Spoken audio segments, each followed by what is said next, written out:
నమస్తే. New year celebrations నిన్న రాత్రి బాగానే చేసుకున్నారు. హైదరాబాద్ రోడ్లపై అయితే చిత్ర విచిత్రాలు చోటు చేసుకున్నాడు. ఒక రోడ్డు మీద వంటి పొలరాడుతున్నాడు, ఒకడు తల పోయి గోడ గుద్దుకుంటున్నాడు, ఒకడేమో ఊత్తలేడు, ఊదంటే ఊత్తలేడు, ఎంతసేపు ఊదాలని ఇట్లా రకరకాల విచిత్రాలు తమాషాలు చోటు చేసుకున్నాయి. తాగిన మొత్తంలో ఏం మాట్లాడుతారో తెలియదు. ప్రభుత్వం కూడా ఎట్లయిపోయిందంటే ప్రభుత్వమే తాగిపిస్తుంది, ప్రభుత్వమే పుల్లబెట్టి ఊదమంటది, ఫైన్లు వేస్తుంది. ఎందుకు బంద్ చేస్తే ఏమైతే అంటే నాకు అర్థం కాదు. ఎందుకు ఎందుకు బంద్ చేయరు? తాగాలి, మీకు దొరకాలి, ఫైన్ కట్టాలి. అంటే మైలపోలు మొత్తం తీస్తున్నారు మీరు ప్రజలు, అంతే కదా. ఈ ప్రభుత్వం నిజంగా ఎంతగానో అసలు ఈ పంచాయతీ ఏంటంటే మద్యం లేకపోతే ఆదాయం లేదు. ఇది పంచాయతీ, అసలు పంచాయతీ. ఓ పని చేయరాదుండ్రి, మీరే పోలీసు వాహనాలు పోయి దించేస్తే అయిపోతుండే కదా వాళ్ళ ఇంటికాడ. ఉండే కదా పెద్ద పెద్ద వాహనాలే, కేసీఆర్ ఇచ్చిన వాహనాలు ఉండే కదా, తీసుకుపోయి వాళ్ళ ఇంటికాడ దించేస్తే అయిపోయా. ప్రభుత్వానికి ఆదాయం ఇస్తారు కదా. ఇంకో సీసీ ఎక్కువనే దాతారు. అరే పోలీసులు తీసుకుపోయి ఇంటికాడ తీస్తారు కదా అని ఓ సీసీ ఎక్కువనే దాతారు కదా. నిన్న రాత్రి చిందులు, నేను గోషమాలకు పరుగులట. మీరే కదా చిందులు ఏమన్నది, తాగవన్నది. 1 గంటల వరకు బాలు తెరిచేది. ఎందుకు తెరుస్తుర్రు? తాగవనే కదా. డ్రంక్ అండ్ డ్రైవ్లో పట్టుబడిన వారు కౌన్సిలింగ్కు హాజరంట. మరి ఏడ తాగుతారండి? నాకు ఇంటికాడ తాగుతారు. భార్య లూకుంటారా, ఫ్యామిలీ లూకుంటారా? తాగమని మీరే చెప్తారు, తాగి బయటికి రావద్దంటారు. ఏడుండాలి. పర్మిట్ రూమ్లో పండుకుందామంటే వాడు బంద్ చేస్తాడే ఒకటి తర్వాత.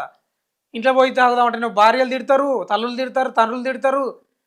ఇది నిజంగా తెలుసు ప్రభుత్వానికి కూడా, కానీ సిగ్గులేని ప్రభుత్వాలు తెలుసు ఇవన్నీ తమాషాలు. న్యూ ఇయర్ వేడుకల సందర్భంగా డిసెంబర్ 31న రాత్రి మద్యం సేవించి వాహనాలు నడిపిన మందుబాబులు ఈరోజు గోషమాల్ ట్రాఫిక్ ట్రైనింగ్ ఇన్స్టిట్యూట్ వద్ద క్యూ కట్టిరట.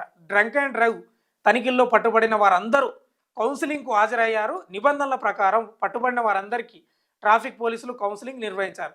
రోడ్డు ప్రమాదాలపై అవగాహన, డ్రంక్ అండ్ డ్రైవ్ వల్ల జరిగే రోడ్డు ప్రమాదాలు, అంటే మందు తాగడం వల్ల జరిగే ప్రమాదాలు మాత్రం చెప్పరు. జర మాట్లాడతావు. డ్రంక్ అండ్ డ్రైవ్ వల్ల జరిగే రోడ్డు ప్రమాదాలు, ఏంది రోడ్డు ప్రమాదాలపై అవగాహన అంటే తాగి నడపడం వల్ల జరిగే రోడ్డు ప్రమాదాలంట, ప్రాణ నష్టం అంట, చట్టపరమైన చర్యలపై అవగాహన కల్పించడమే లక్ష్యంగా కౌన్సిలింగ్ చేపట్టినట్లు తెలిపారు.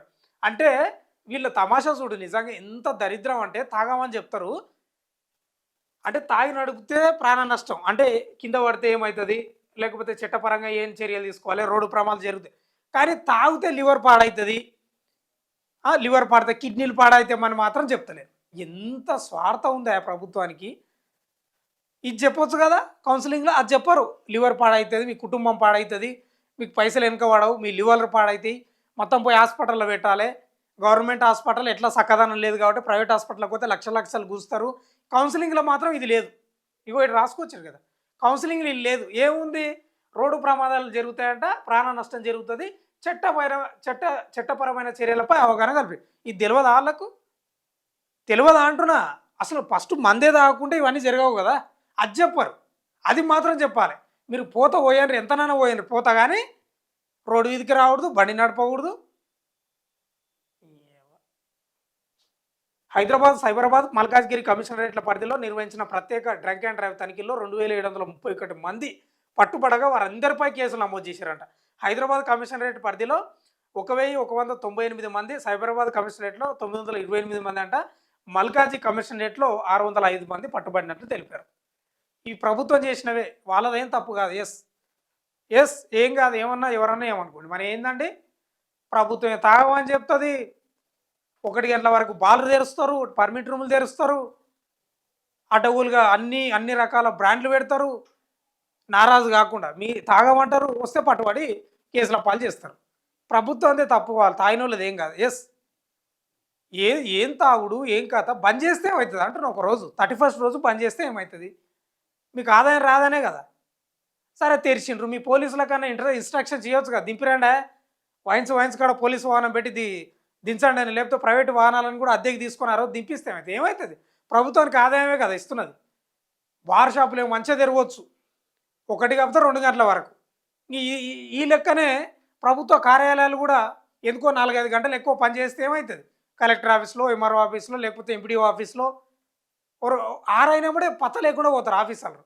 ఒక 4-5 గంటలు ఎక్కువ కూర్చొని పనిచేస్తే చేయరు, అది మాత్రం చేయరు. మరి ఈ మందు షాపులు మాత్రం 1-2 గంటల వరకు, 12:30 వరకు తెరిచి ఉంటాయి. నిజంగా మనం ఆలోచన చేయాలి. ఇక ఇంకేం లేదు పంచాయతీ. ఇంక ఎవరిని ఏమన్నా మనం ఆలోచన చేసుకోవాలి. అంతే కదా! మనం ఏ మనం ఎందుకు ఇట్లా అవుతున్నాం అనేది మనం ఆలోచన చేసుకోవాలి. ప్రభుత్వం బంద్ చేయదు. వైన్ షాపులు అసలు నిషేధం చేయదు. పర్మిట్ రూములు ఉంటూనే ఉంటాయి. 1 గంటల వాళ్ళ పని వాళ్ళు చేస్తారు. నీ పని నీవు ఆలోచన చెయ్యి. తాగుతివి, తాగుతివి, దొరుకుతివి, పైసలు ఖర్చా, సరే నీకు ఏం ఆనందం వచ్చిందో ఏం కథనో తెలియదు. తాగుతివి, దొరుకుతివి, ఫైన్ కడుతివి, కేసులలో ఇరుక్కుంటివి, మొత్తం నష్టం నీకే. ప్రభుత్వానికి మంచి ఆదాయం వచ్చింది. వాళ్ళు పంచుకొని తినేటోళ్ళు పంచుకొని తింటారు. అంతే కదా! ప్రజలు ఆలోచన చేయండి. ప్రభుత్వాలు ఏం చేయవు. ప్రభుత్వాలు ఏం చేయవు. ప్రజలే ఆలోచన చేసుకొని ఇలాంటివి దొరకకుండా చేసుకోవాలి. అంతే, ఏం చేయలేము. అంతకు మించి ఏం చేయలేము. ప్రభుత్వాలనే మనం అనాల్సింది ఇప్పుడు ఈ విషయంలో మాత్రం.